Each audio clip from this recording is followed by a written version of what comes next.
All right, gentlemen, Tom freaking Brady once again proving we got the GOAT. Antonio Brown making this week's You Can't Fix Stupid pretty easy to pick out. Alabama and Georgia 2.0 will face off in the college football championship. Rest in peace to the great John Madden. We got the original crew in studio today. Welcome in Matty Ho with the Chief and Pooh Bear. I am B-Love. This is the first show of 2022. It's go time. You better saddle up for the main event.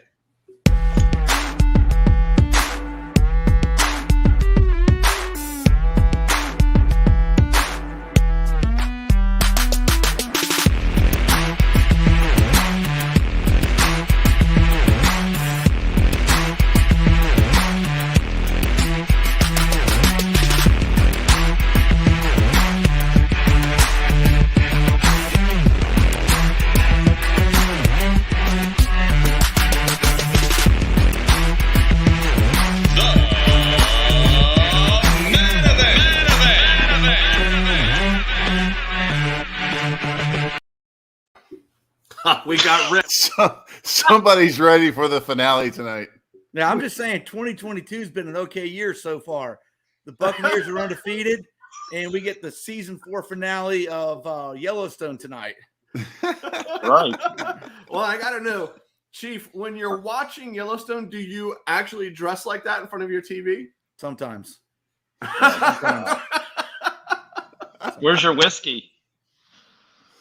He doesn't really drink whiskey. He's like you Coors gotta Light walk guy. around with whiskey. There's no fighting on the Yellowstone. You got to fight me if you want to fight in Yellowstone. Ooh, there's no fighting at the Yellowstone. Just don't show us your brand. We'll be okay. Oh wow. Gosh, Wow. Well, hey, so are you John Dutton or are you tried to Rip? show us. Say that again. Are you John Dutton or are you Rip? Yeah, that's a good question, man. If I had my choice, I'd go John Dutton, but I got the jacket on for Rip, so He's wealthier. I don't know. He's old though. I am Yes, he old, is. so I think I have to go Dutton. Okay. Not too bad. Okay. Hey, Pooh Bear, I was gonna say, like on the throwback shows where we got Matty Ho, we got to roll like the original 1.0 bumper. I know. I need to load that one up so we can do just that. Yeah. That's right. going back in time right there, yeah. Hey, so as Cliff said, 2022 is off to a hot start. The Bucs are undefeated. A lot of cool things going on. Only 2 days in, but I figured, what do we kick off a little bit? Let's have a little New Year's talk. Who had a New Year's resolution in 2021? You did. Chief, I had share one. with us.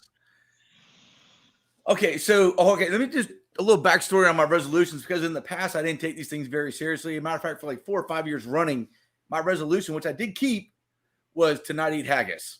So that was a. I figure, I'm going to start. Let's start with something I can do. So after a couple years of not eating haggis, I went ahead and upped the ante a little bit last year, and I said, all right, let's go for fitness. And the first half of the year, I actually did pretty good. Lost about 20 pounds. I was doing real well. Second half of the year, not so good. Kind of found that 20 that I lost. So next year's resolution, this year, I guess 2022 now, is to be a little more intentional with. I'm going to stick with fitness, be a little more intentional. Ooh, and by the way, I have 2 announcements to make today. Well, one is that I did not win the Powerball, but I'm going to make another go at it tomorrow. Again, Number two, this may be my last show, because I received an email today saying that I had been invited to join the Illuminati. Which I was pretty. I didn't actually apply for it, but there it was. And I'm gonna tell you, the perks are pretty sweet when you join the Illuminati.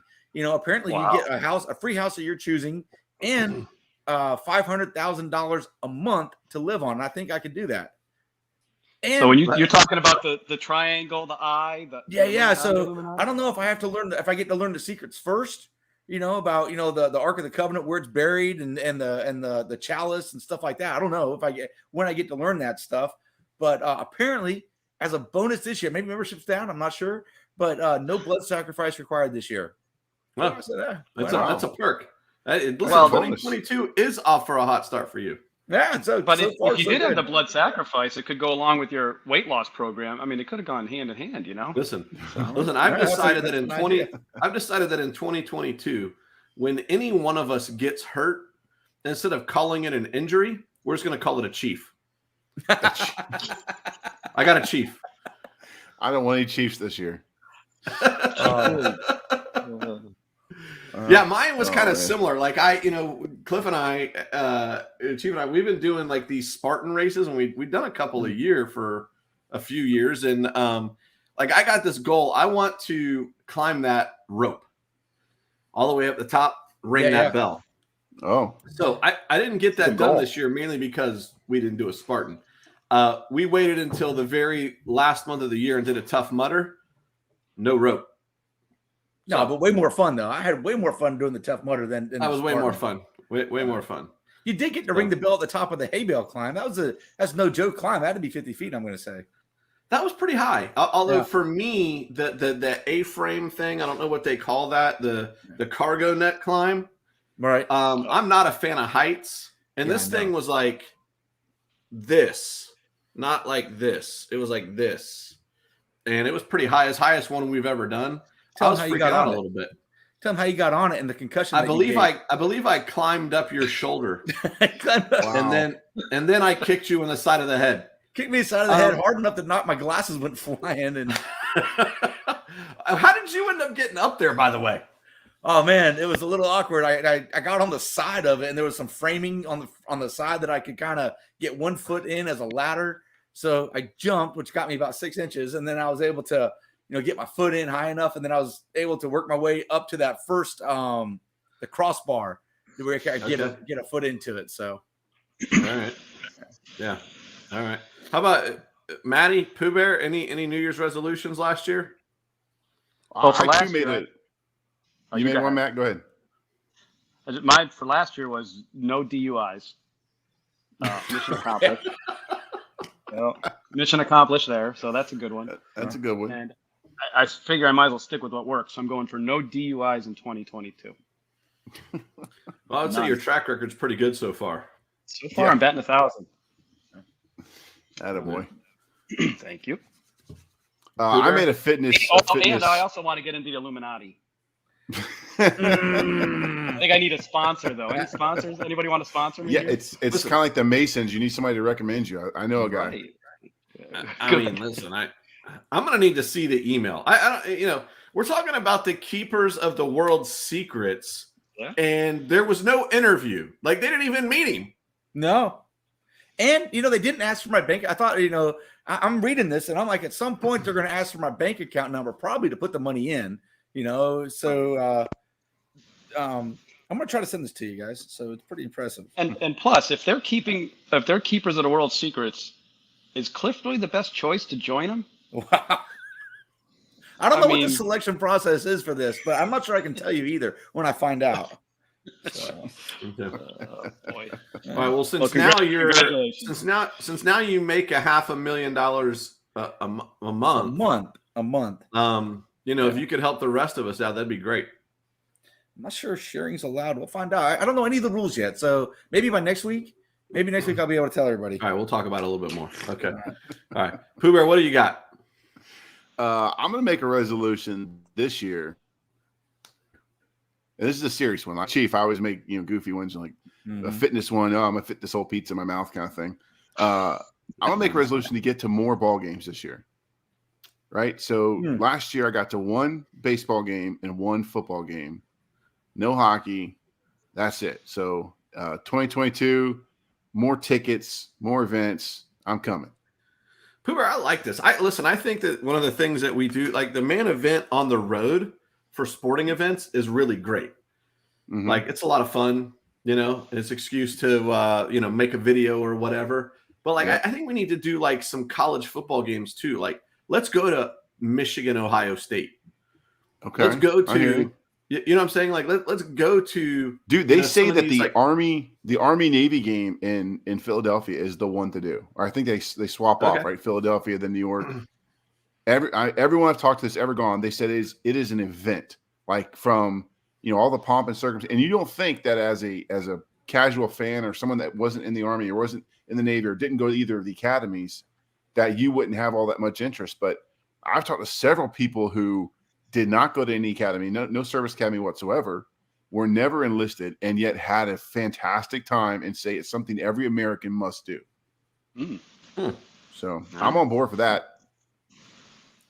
I know a guy who might be able to get us into West Point to see a game, to actually see one on campus. I don't know if it's a little different or not, but it would be I've been to West Point, and I'm going to tell you what, that place is really cool. Yeah. I love that stuff because it's full of history. It's full of, inspiration and just kind of the American spirit. And, I'm all about that stuff. So I'd love to do that. It's a good idea, B-Love.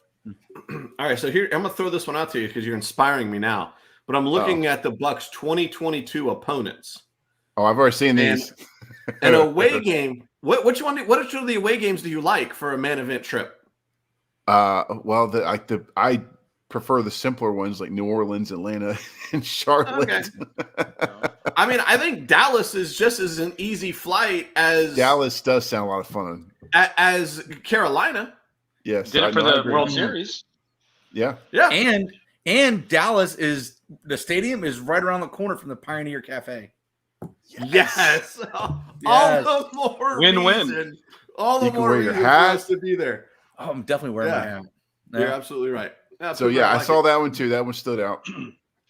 Yeah. So, Pooh, I'm going to guess the reason you're picking that is not because of selfish reasons like you really like to go to the games. It's more because after COVID and all that and all these lockdowns, you really want to help support these teams, these businesses, the concessionaires, the parking people, right? It's all altruistic. It's not for yourself, right? Right. The parking attendants, those are the ones I care about. No, it is for myself. I really enjoy going to live events. Okay. I set you up here to look good and you just smacked No.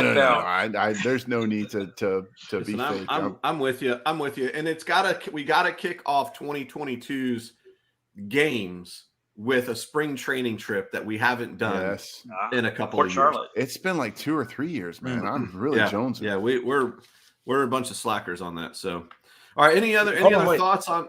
We all know that parking's where the money is. In these games. Most of these are compact. They're compact, park near the exit. Hey, is our plan still to leave in the end of the third quarter? Let's not talk about leaving the game before we actually buy tickets. Sounds like a commercial I heard recently. Hey, do you guys remember that time that we went to the Miami game in Miami and we left early because we were getting beat? And by the time we made it outside the stadium, the Bucs were making a comeback and we were watching it from outside. Yes. We took the walk of shame and then we didn't have to. They did lose, but we did take the walk of shame. They did end up losing, yes. Yeah. All right. So hey, flipping gears. We were just talking about the Bucs.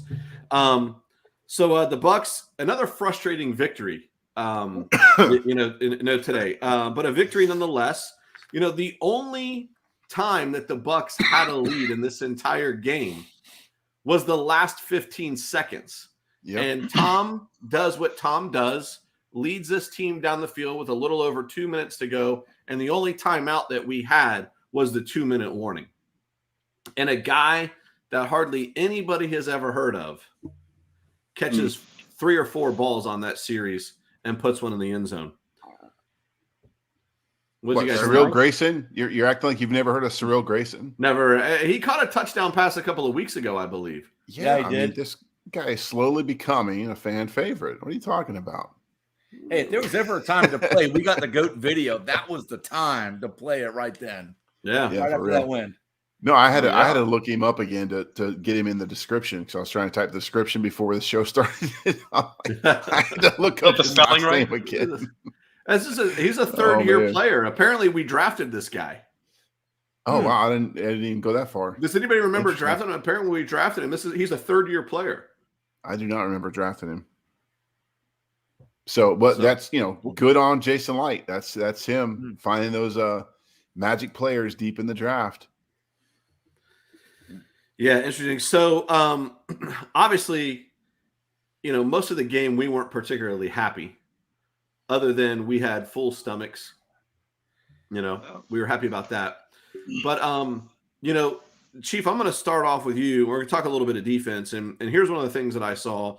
and I'll let you take it from here, is we did what we do with rookie quarterbacks. We made this guy look like a future Hall of Famer. It was the best game he's had all season. Yeah, so you're absolutely right. A little frustrating to watch from a defensive standpoint. But let's not forget that we had 3 starters that were out. We had 3 starters that, missing. And 3 doesn't sound like a big number until you put it in perspective. There's only 11 guys on the field at a time. So that's a huge number. And I know every NFL team has guys out right now. Okay, but I think we realize that our Bucs are not particularly deep. So when the starter goes out, it's a huge drop in our ability, to play. So just breaking it down a little bit, for a team that was number 1 just a few weeks ago against the rush, we allowed 150 yards rushing. And I know that they ran a couple of sweeps and some misdirection plays around the outside, but they also had success running up the middle too. Not that often, but they did break a couple of 20-yarders off up the middle, which is a little hard to see. They also passed for 234 yards. We created no fumbles, and we also had no interceptions. So, in the end, they did stop them enough for us to win. They scored on, I think, their first 3 possessions. Didn't even punt until their 4th. Yeah. Yep. So looking forward, here's what I see though. Number 1, containment. Containment continues to be a problem. It's been a problem all year. It was a problem today.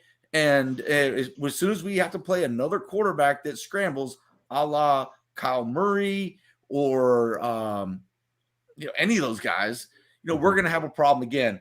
The second thing that we have a problem with, and man, I have been beating this to no end. It's third down. How many times do we have third and long? And we wind up blitzing 6, and we're not just sending 4 or 5. We're sending 6. That only leaves 5 guys to coverage, and they're playing a zone, and they can pick that apart. I really, really hope that they are kind of playing for the playoffs at this point. In other words, they're not going to show them our best defense. This is what I hope is going on. That they're not going to show them our best defense until we absolutely need to. And we did see some of that, in the second half, because all of a sudden, the punter started getting a workout in the second half. I was about to ask that. It seemed like the defense did tighten up in the second half. Do you think that was more of an adjustment by Bowles, or do you think it was just, happenstance or whatever? No, I definitely wasn't happenstance, because, I'm watching that defensive line a lot. And, it really bothers me on 3rd and long to see 6 guys blitzing. And here's the problem with watching on TV. You can only see what the TV can show you, and you're missing what's happening in the backfield. So I can't say for sure that they're not playing man-to-man in the backfield, which is because they did get pressure, and they got, a couple of sacks right there at the, in the second half. They had pressures and sacks in the second half. And I'm wondering if that was because they switched their defensive coverage, and the rookie quarterback just wasn't able to adjust to it the way that he was able to throw against the zone in the first half. Yeah. So hey, 2 points I wanted to make there. By the way, I do think we got a fumble recovery on the last play of the game. Does that count? Wasn't there some flippy floppy tossy ball on the ground? Yes. Yeah. No one recorded it as a fumble recovery, but you're right. That may have been. Okay. So the second thing is, how big was that stop on 4th and goal? Yeah. At the end of the game, right? So had the Jets kicked a field goal there, we still needed a touchdown, but a touchdown would have tied the game. Yeah. Right. What do you think about? We're starting to see coaches do. We've seen Harbaugh do this in Baltimore twice, and it didn't work. Where they went for 2 at the end of the game. Convert the 2, they win. Don't convert the 2, they lose. They got 2 losses right now because of stuff like that. Well, that's what Harbaugh does, right? He's always had a reputation for that. But in this case with the Bucs today, you're right. That was a huge 4th down stop. That was great. But let's say they did kick the field goal. When we get to the other end, are we going for 2 to go for the win, or are we just going to play for OT? I think we play for OT. Yeah, I think you're on the road. I'm just a believer of, and I know Pooh Bear's going to say risk it, no risk it, no biscuit, whatever it is. But my thing is like you play to live another day at that point. Yeah, I get it. Right. I think if you're the Jets, you're 4-11 playing the reigning Super Bowl champions who are 11-4 at that time. You play to win the game because they hadn't done much in the second half. Our defense has shored up. Our offense was moving the football. Dude, I don't want to jump ahead here. I'm just going to say there was a point in the game. There was a turning point in the game when the offense really started to click. Yes. Yeah. Okay. Yeah. So, and I think that the Jets saw that and they knew it, and they were like, "We do not want to play these guys in sudden death overtime. Let's go for the win now. Let's try to do what we can." Okay. Well, to go back to your earlier point, you said maybe the Bucs are trying not to show their best defense and all that. I just don't know if that really happens at this level. I think the Bucs really wanted to win. I think they struggled. And keep in mind, the Jets are what? They had the worst defense in the league. Yeah. Right. And we struggled for really three. We have the best offense in the league versus the worst. This should have been a slaughter. Yes. Right. I started Ronald Jones in my fantasy team, and of course he got injured, but Rojo wasn't getting anywhere, which really worries me going forward. Yeah. And that is the sad part because the money line was at 13.5 point spread and ended up winning by what, 4? 4.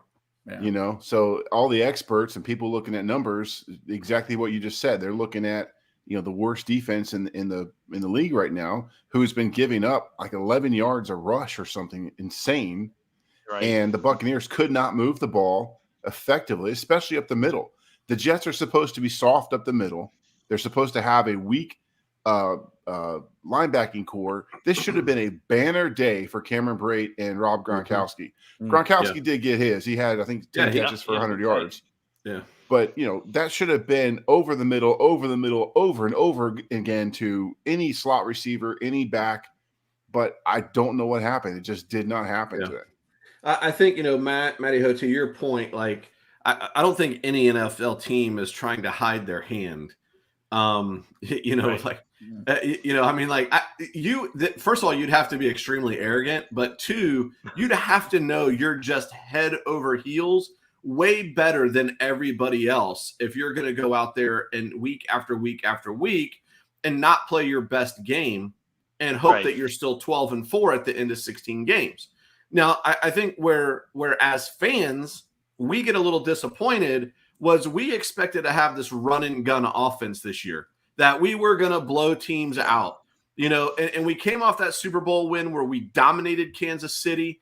But when you look into the playoffs, like that, Washington played us tough, New Orleans played us tough, and Green Bay played us. Those were all close games, right? Mm-hmm. And this team all season, although they're 12-4, every game pretty much has been a close game. We haven't had but maybe 2 instances that we absolutely blew somebody out.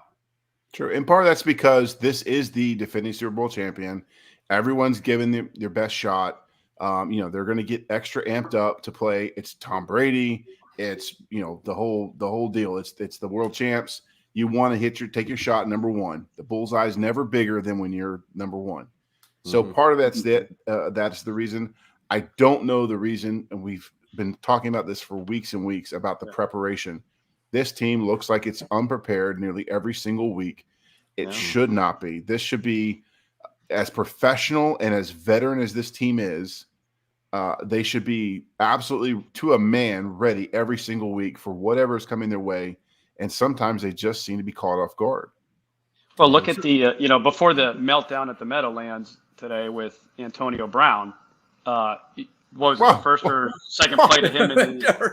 Are we jumping ahead? No, I'm saying before that ever happened, he went left or whatever, and Brady was expecting him to go right. It's just like, to Pooh's earlier point, it just seems like at the beginning of these games, we're just not on the same page. Something is missing. And what's happening between practice on Thursday or Friday and the game on Sunday, I just don't know. The interesting thing about that, though, Matty, is today I saw a stat on the TV broadcast, the television broadcast, that the Bucs have scored more touchdowns on an opening drive in a game than any other team in the NFL this year. They were second. Right? They were second. Okay, second most. Okay. With 6, I think, yeah. But defensively, yes, we seem to come out and not be prepared, or the interesting thing too is like teams have quit the dink and dunk on us. We're not getting beat by the 2-yard pass anymore. So I don't know. And do you guys think that we just have too high of expectations? Right? I think that's what I was saying. We just came off of a dominating Super Bowl win. We know, listen, we're super fans, right? I mean, we've been Bucs fans our whole lives, and we know that we're not going to see very many opportunities like this over the next couple of years. Right. And we were expecting to dominate. I mean, do you remember how sad we were walking away from a Week 1 win over Dallas? Yeah, I was like, that was not good. Yeah. I mean, if we're not Dallas is going to make the playoffs. We beat a playoff team. And if we're not hiding our hand, if we're not hiding our hand, then tell me, why are we not seeing Grayson, who is a former track star at LSU? Yeah, so that's coming in from Coach Muck and Foose. Yeah, and we're also not seeing Scotty Miller out there, who is at least as fast as Grayson. Both these guys can stretch the field. And here's the thing. If you've got guys just burning down the sideline, whether you throw the ball to them or not, it's going to take that safety with them. It's going to take the corner and the safety, and we're not seeing these guys stretch the field. I honestly believe we're hiding more. There's more in the shop than what we're pulling out right now, because we didn't see Grayson until we needed him 3 weeks ago when he had that crossing route underneath for the touchdown, and we didn't see him again today until the very end. So, but you didn't see him because he wasn't needed at that point, right? I mean, that's what I'm saying. I don't think they're holding. He's not going to outplay Chris Godwin. Right. Yeah, I don't think that they were holding him back. I think it was just a matter of he wasn't needed at the time, and apparently he didn't play college football. So, yeah, our research department coming through with that strong. Thank you, research department, bringing in the statistics on Grayson, which I did verify real quick, by the way, because I was like, are we serious that he didn't play at all at LSU? Sure enough, he did not play at LSU. He was a track star. That's crazy. There you go. So, I can't remember what I was going to say. I apologize. I just think it's difficult to. But Chief, what I was going to say is it was Perryman who caught that crossing route for the walk-off win, but this guy Grayson did have a touchdown catch a couple of weeks ago to seal a victory. So it's just, I mean, again, going back to my point, like we're winning games on the last drive in a lot of cases, or the last possession. The last drive today is kind of like, hitting that one good shot on the 18th hole. Yes. It brings Makes you back. You want to come back. That last drive today brought all that hope back that, well, we are ready for the playoffs, or we will be ready for the playoffs. Because let me tell you, for the whole 3.5 quarters, it did not look like it at all. No. And this still is two professional teams going at it. The whole adage of any given Sunday. Detroit's won the last couple weeks.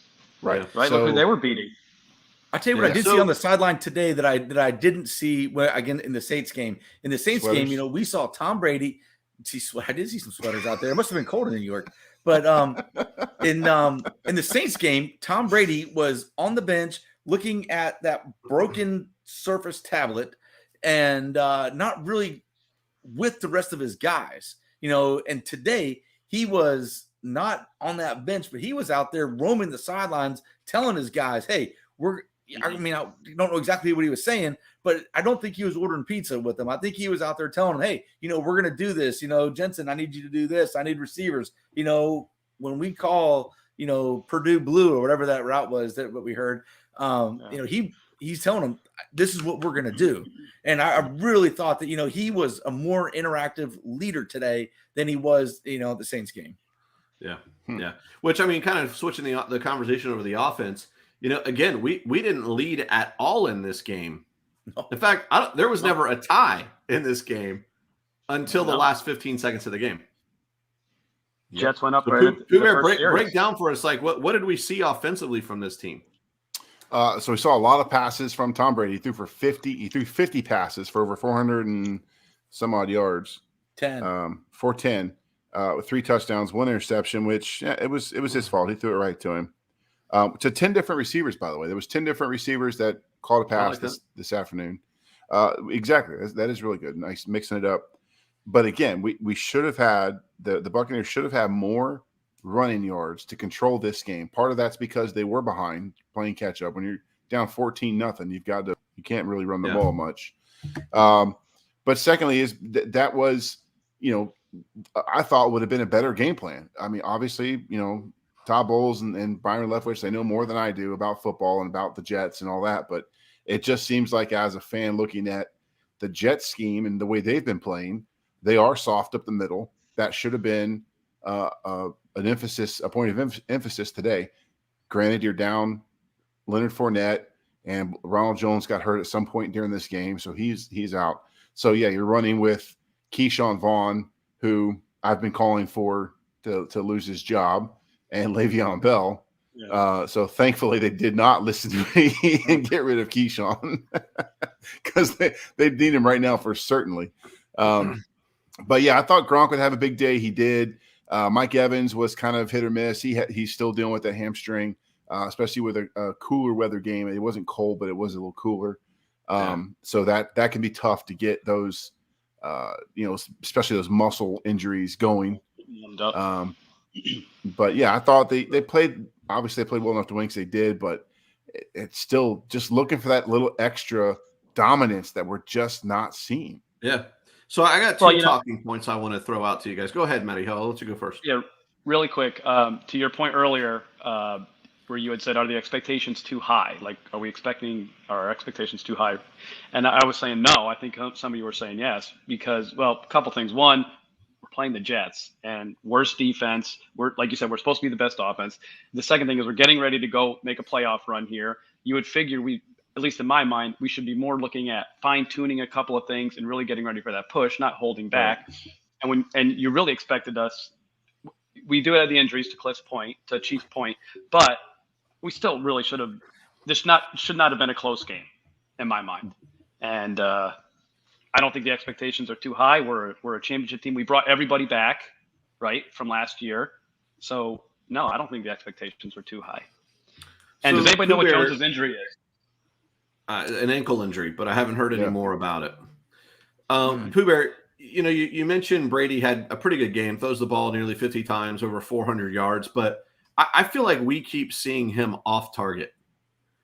Yeah, at key moments in games, and he seems to be getting a little high.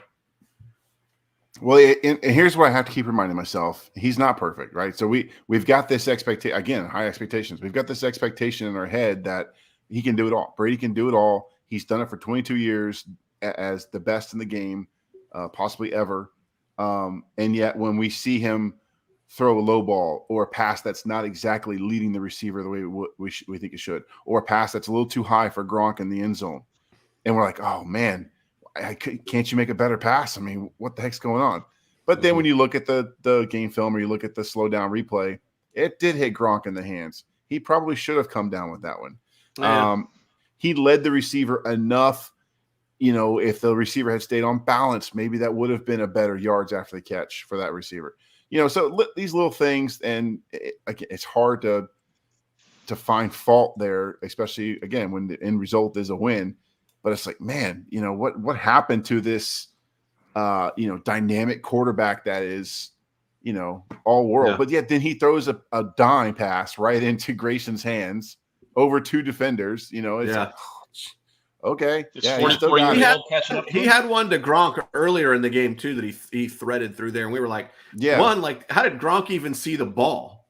It ends up catching. But that's what reminds me to tamper my expectations a little bit. It's like, listen, he's not perfect. If he was, he's still probably going to win the league MVP. Yeah, exactly. He's got the stats overall. Yeah. So here's my second question or talking point. Who's going to play running back? I mean, what have we heard about Fournette? He's out. He's done. He's on IR. He can't come back for the whole, even for the playoffs. Playoffs, I don't know. I'm not sure how that works. I think they had to put him on IR in order to get Le'Veon Bell in. Okay. So I don't know how that works at the end of the season. Maybe it's like the Vita Vea thing last year where they can remove the IR tag and he can come back to the active roster. Okay. I don't know. Okay. So if we're talking just who's going to be the running back, when you look at the numbers from today's game, if even if Rojo's in it, the best running back we had was Vaughn. Vaughn ran for 3.9 yards per carry. Le'Veon Bell, I get Le'Veon Bell. He is kind of unknown right now. He really has only had about maybe 10 days worth of practice maximum. But Vaughn, not only can he run the football, he can catch the football. That makes him the dual threat. That's kind of what Fournette had evolved into, and we saw Tom Brady using that a lot. But he has dropped some critical passes. I know he's dropped some. I know, but which is why you hate him so much. I don't hate the man at all. I don't hate the man. I don't have any hate in my heart for someone I've never met, but it's just like, man, when the team needed him most in that Saints game, he didn't come through. And that's what it's hard to overlook that and to say, oh yeah, he should be okay. So, I mean, if he's improving, great. I'm all for it. He's on my team. Then he's my guy, right? You know what I mean? But given the options right now, yeah, we have to. But 3 weeks ago, I would have said, no, let him loose. All right, so let's change the conversation a little bit. I literally just got an alert from ESPN. Oh, I was just going to say, Cardinals won, Cowboys lost. Yeah. So I don't know if we want to talk real quick. Does that do anything on our playoff standings here? I believe that puts us as the number 2 seed. Still number 3. I just checked it. Right. We're number 3. So the Rams are number 2 ahead of us now. And I'm wondering, the Rams play the 49ers next week. Not a gimme game. The Rams haven't been playing fantastic football. They barely beat Ravens today. Yeah. So, and by the way, the Ravens did not have their quarterback, Lamar Jackson. He was out. So, I got some high hopes here that the Rams are going to lose and we wind up number 2. So we'll see. Well, the Rams only won by 1 today.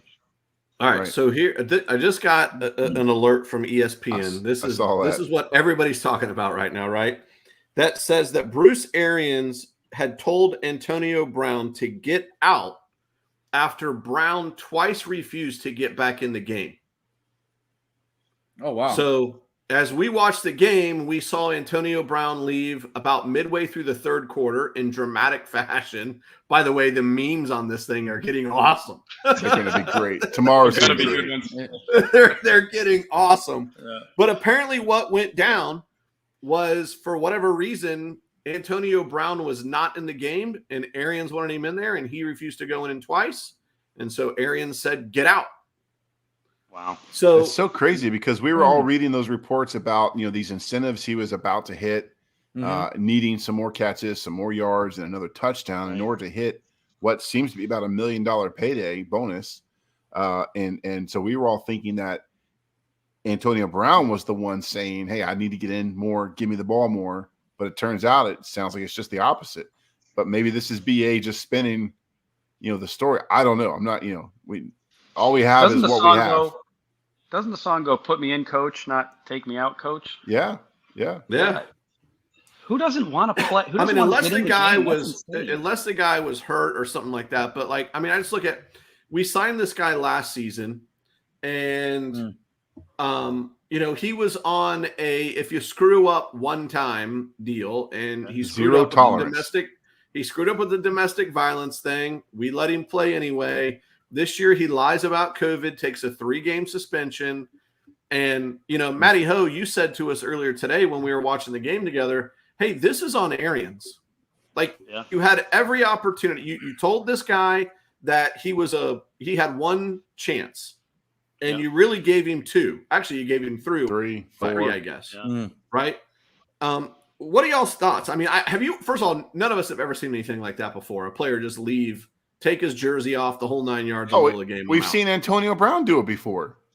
When he was with his last game with the Steelers, he left the field before the game was over. He didn't take off his jersey, but he didn't leave the game. Yeah, that was his last game with the Steelers, I believe. Xanax with the Raiders was bad too. But what's my thought? Well, here you go.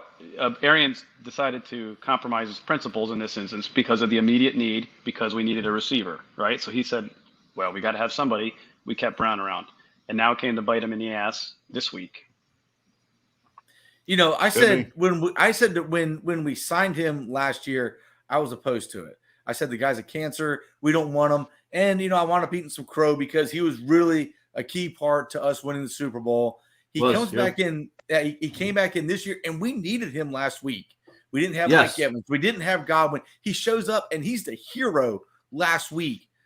Whatever happened with him today, I have no idea what's going on between him and Arians and everything else. But I can tell you this right now.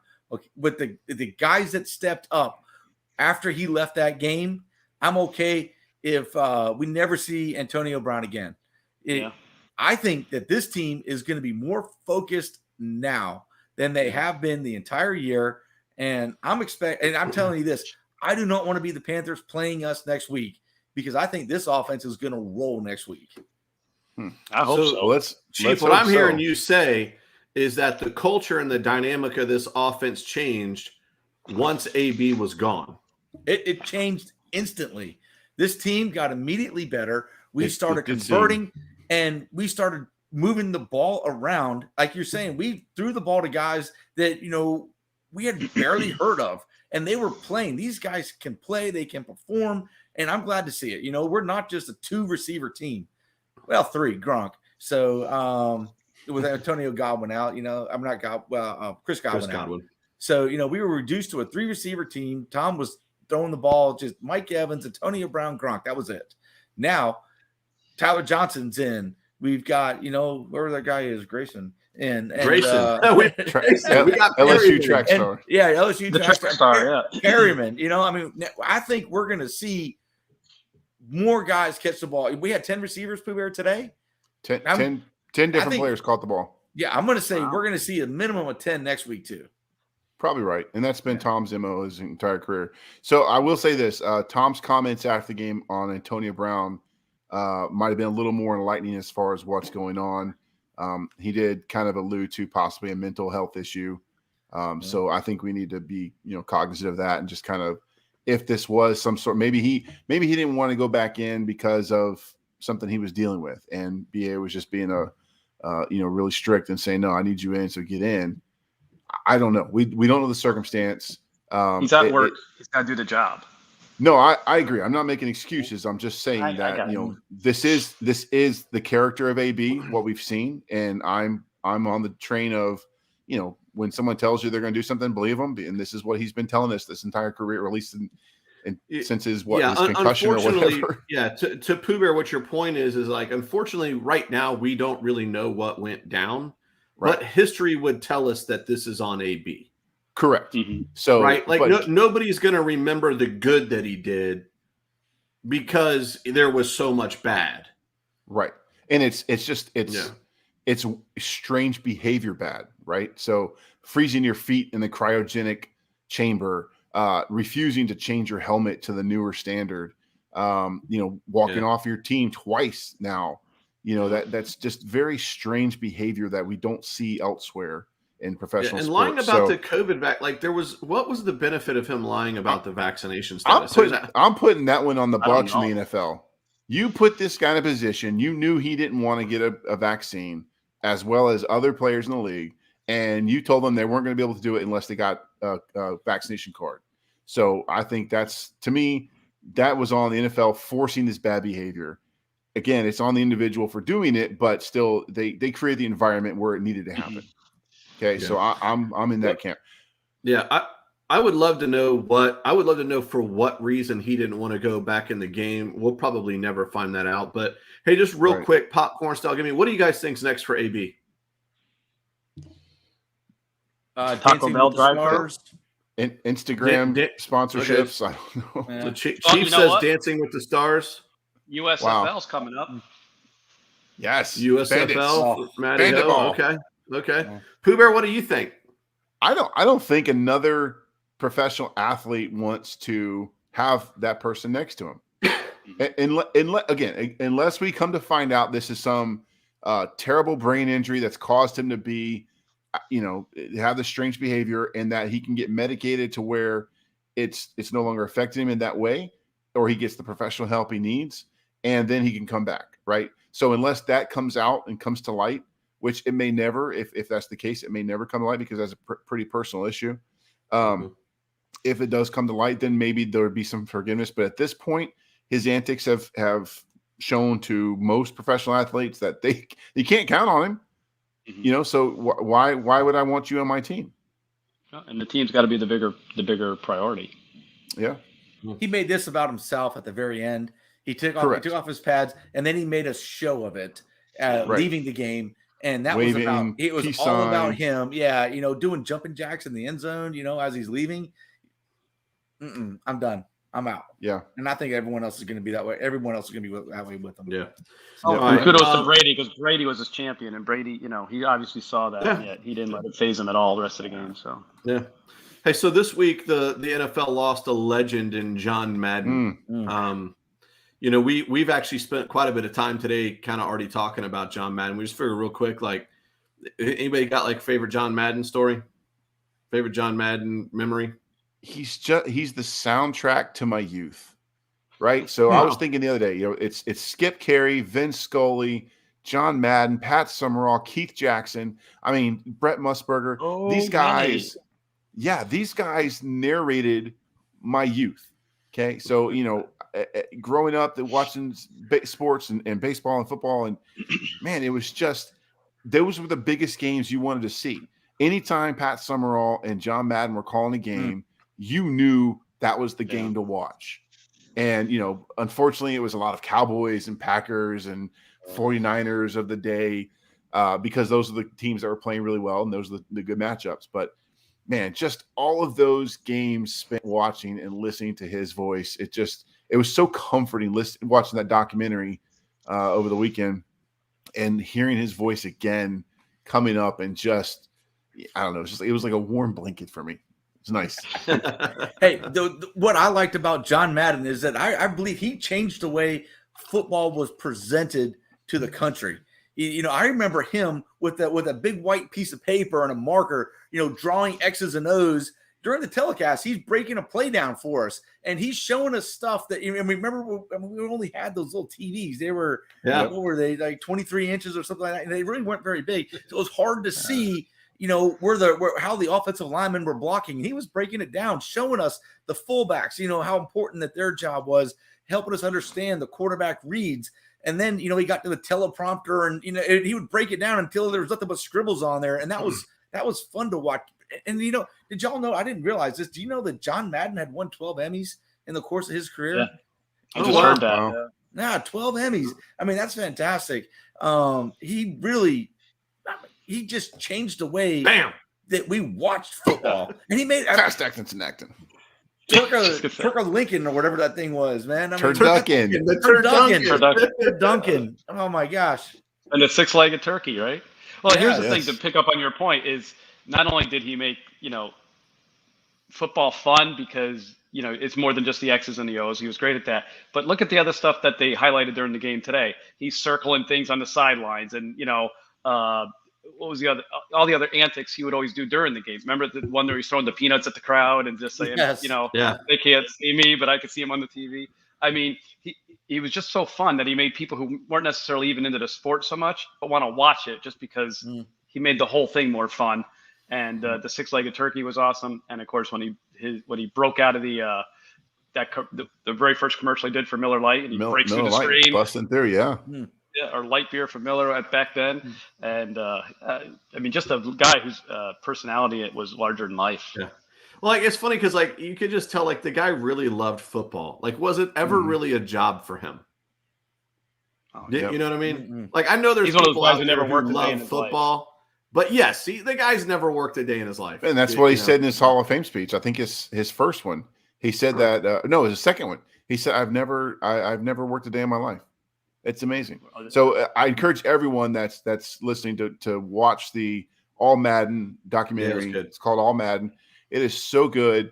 You're going to see a true patriot, an advocate for the American people. That was one of the things that was so amazing to me that is lost on a lot of today's society.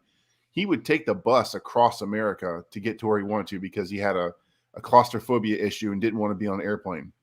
So, but because of that led him to stop in small towns all across this country and meet real people, meet us, and go into bowling alleys, go into dive bars, and meet true Americans and talk to them on their level. That's what helped him relate and made him such an icon, a fixture of American broadcasting and in history now. So it's just an amazing documentary on someone that was, well, one of the last lines of that documentary. He changed the way we watch football. He changed the way the video game culture, and he changed the way we celebrate Thanksgiving. All three of those things. That one person, that's an amazing achievement. Yeah. Pretty cool. So also rest in peace to Dan Reeves. To Dan Reeves, yep. Dan Reeves too. We don't want I hate to laugh, but it was because of what you said earlier. Dude, if Dan Reeves lasted any other time, it would be a whole talk about Dan Reeves, running back for the Cowboys, a Super Bowl winning coach, right. with the Broncos, but he is just absolutely eclipsed by John Madden. And just unlucky, I guess. But yeah. All right, so let's talk about picks.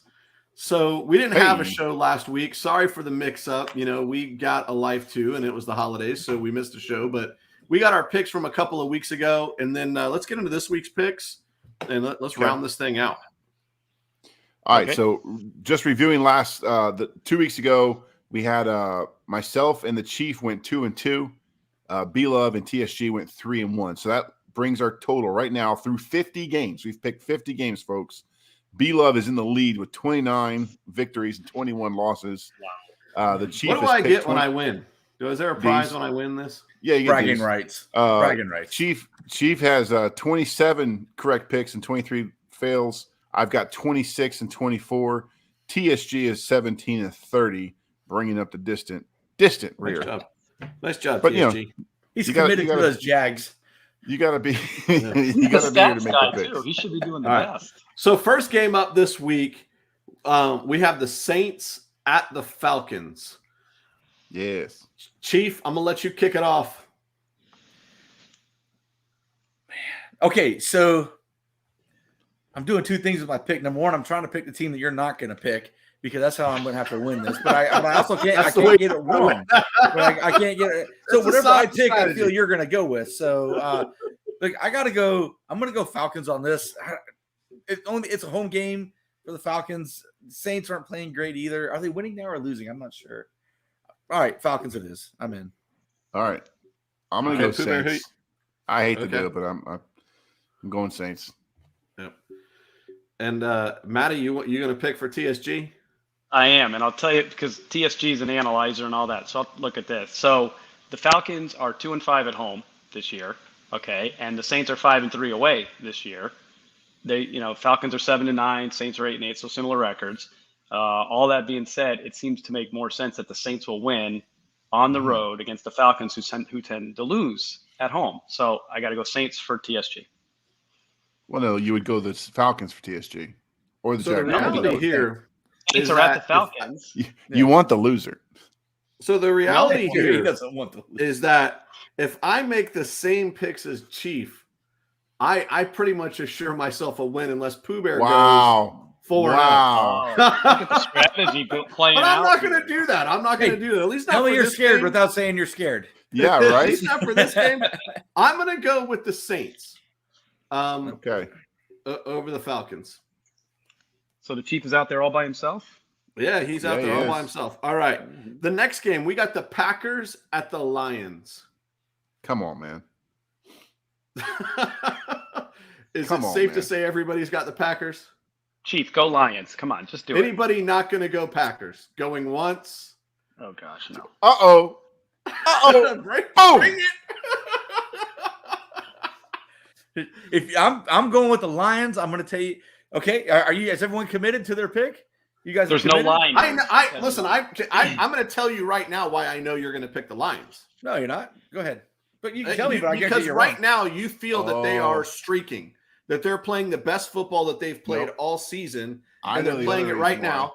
And the Packers don't have anything to lose next week. And they may rest players. They may rest players, and the Lions are streaking. And they're playing in Detroit. It's an indoor game. They're not playing in so I'm going both Lions. Their victories at home, by the way. And So again, low man, I'm the lone wolf again. Pooh Bear, TSG, I've heard it, and B Love all went Packers. I went Lions, getting ready for the upset. Now, all right. If you want to make my pick on this one, you know the strategy for this one. All right, so we got the Bears at the Vikings, and the Chief will be picking the Bears because he does not like whoever that guy was in the army. Zelensky. Zelensky. Yes.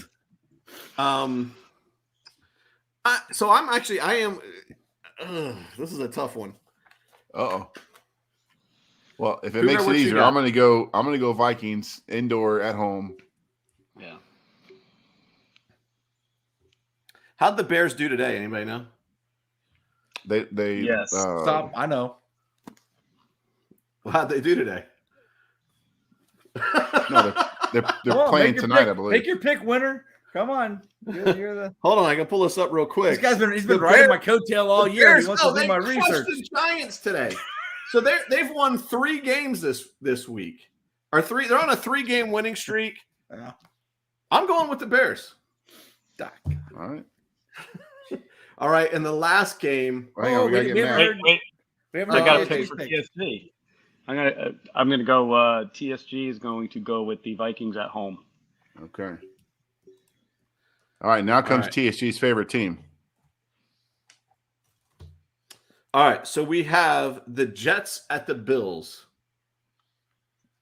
Jets. Pooh Bear, who you got? I'm gonna go with the Bills. Come on, man. These Jets are so bad. They almost lost to the Bucs. I mean, they beat the Bucs today. I'm going Bills.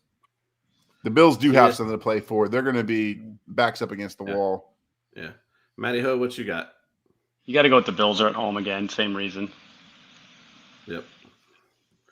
And the Chief is going to pick the Jets because it's the only chance he has of beating me and pick them.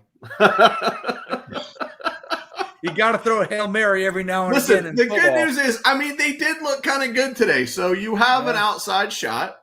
The Bills are going to crush them, but I got to pick the Jets. And so what happened maybe I should pick the Jets? No, I'm going to stay authentic and I'm going to stay with the Bills. All right. And Matt, you said Bills too, right? Yeah. TSG's got the Bills. Good job. All right. Listen, we've got a comment. It's actually going to parlay quickly into what our ending of our show here. So the Magnano group wants to know who's the pick for You Can't Fix Stupid. I'm so glad you asked.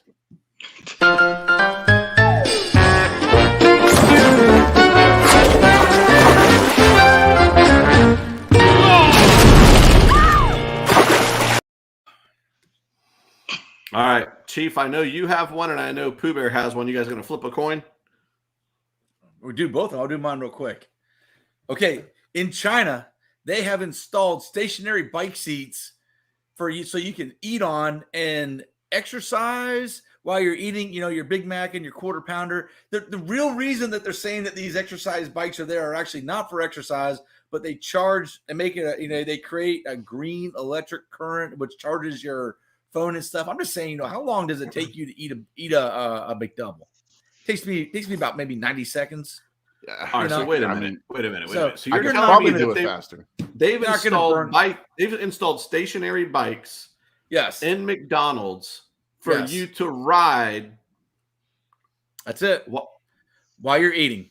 The excuse is to say that it's green energy and it's going to charge your devices while you're eating. But to do that, it would have to be laying on the table or something like that. Everyone, if you have your device in your hand, you're going to be doing this with it. This is just a way to try to promote exercise by disguising it as green energy. So if you're going to McDonald's, you're not interested in riding an exercise bike. I think it shows you how powerful the stationary bike lobby is in China. Well, Peloton has deep roots. Right. Yeah. Listen, I'm going to tell you, McDonald's is probably in the top 5 for restaurants for me. Not just fast food, all restaurants. I just want to know your top 5 restaurants now. That's a different show. My gosh. That's a totally different show. So my question is, they're installing bikes just in McDonald's, all Just in McDonald's, all restaurants. So is this right now they've done it in decision? two. They've done it in 2 separate McDonald's in China, and they got a whole row of them like you would go into a spin class. If you ever been to you've never been to spin class, Pooh, but that's like riding bikes to music. So just twirl around. What do we do? Nope, they just sit there, and they have you looking go to out spin the class window. every day. Then if I just sit there, Yeah, wait at the pedal, and pedal. it's exercise. I don't care how you put it. This is a way to try to get people to believe they're exercising while they're eating, Big Macs, McDoubles, McNuggets, whatever. Well, I'm going to go just eat a couple thinking that McDoubles this right might now. have a future. I mean, there may be something to this. No, you're right. That's not what I'm looking for when I go to McDonald's. I want to sit on my fat butt and drink a coffee and eat the big pancake breakfast. There you go. But man, this could be Hotcakes and something sausage. for That is why another this is type stupid, of right? activity. Maybe sitting Let me tell you someplace something. else. I don't know. I could eat all 3 meals in a day at McDonald's and not eat the same thing twice. Mm-hmm. Some guy did that and filmed the whole movie. Yeah, probably made a lot of money off of that too. Yeah, he did it twice actually. Yeah. All right, what's up next? All right, so the obvious answer for Can't Fix Stupid is AB. I mean, whatever happened with that just sounds stupid. But ignoring that, we've got to go to the flight from, I believe it was Atlanta to Tampa, where Tampa to Atlanta.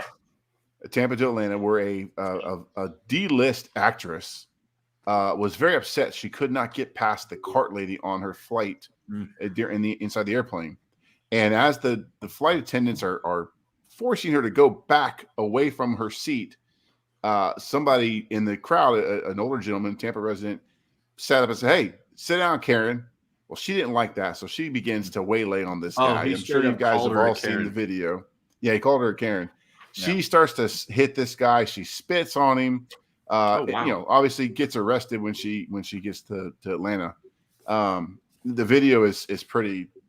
I mean, it's sad to see the man get hit, but it's funny. This lady gets restrained. So what exactly would we consider a D-list actress? They listed some TV show she's been on, like an example. Well, you don't know them. That's the thing. Yeah. If we knew them, they wouldn't be D-listers, right? It's the person that shows up in the episode of Family Matters. You're like, oh, I know that guy. Oh, so like the cast of the main event wouldn't be considered D-list. Oh no, we're like we're like T or S somewhere down there in the alphabet. So the question here is who torpedoed their career worse, AB or this lady on the flight? AB. AB was too public. Nobody. By the way, Pooh Bear told us the whole story, and he doesn't know this woman's name. So I can find it. I don't care to know it. I was just happy she wasn't from Florida. That was my first concern, right? So I see a flight, I see an arrest, and somebody had to be held down, and it had involved Tampa, and I was like, oh my gosh, here we go again. Florida man, da da da da da. Nope. California chick. I'm like, yes, it wasn't one of us. Is Chief getting ready to head to the train station here? Yeah, he's got to go. He's got to go to the train station. About to start. Black train. Yeah. It's about to start. Oh, that's right. All right. Thanks for watching, everybody. We've had a great time. Welcome back to Matty Ho. It was great having you on. Not sure Thank when you guys for having me. When TSG will be back. We'll be back next Sunday for sure at 7 p.m. for your entertainment pleasure, breaking down the Buccaneers and Carolina Panthers round 2 as they head into the playoffs. So you don't want to miss that. So make sure you subscribe and click the bell icon to let you know every time we upload a video just like this one. Until then, we'll see you then. Say goodnight, Rip. Good night.